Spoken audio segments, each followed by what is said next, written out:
Николай Александрович, Николай Семенович, во сколько поступило сообщение о чрезвычайной ситуации?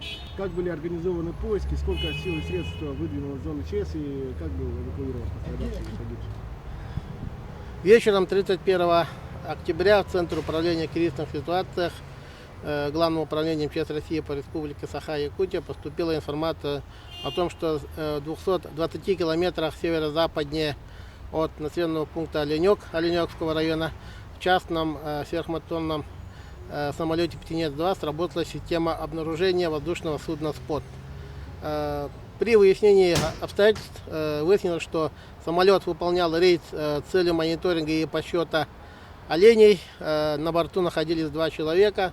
Самолет произвел вынужденную посадку, после чего вручную была включена система СПОТ.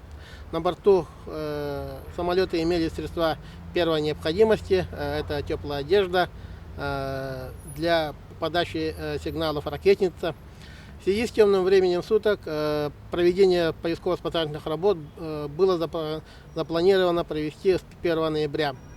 Утром 1 ноября для выполнения поисковых работ из населенного пункта Полярный Мирнинского района в Оленевский район вылетел вертолет Ми-8 по заявке службы спасения Республики Саха-Якутия с оперативной группой Мирнинского гарнизона, с оперативной группой Мирнинского пожарно-спасательного гарнизона.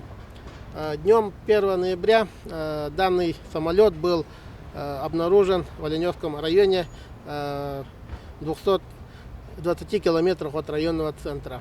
По уточненной информации, самолет имеет повреждения. В результате авиапроисшествия пилот воздушного судна впоследствии погиб.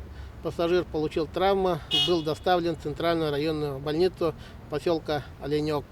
Всего в выполнении поисково-спасательных работ было задействовано 16 человек личного состава и 3 единицы техники.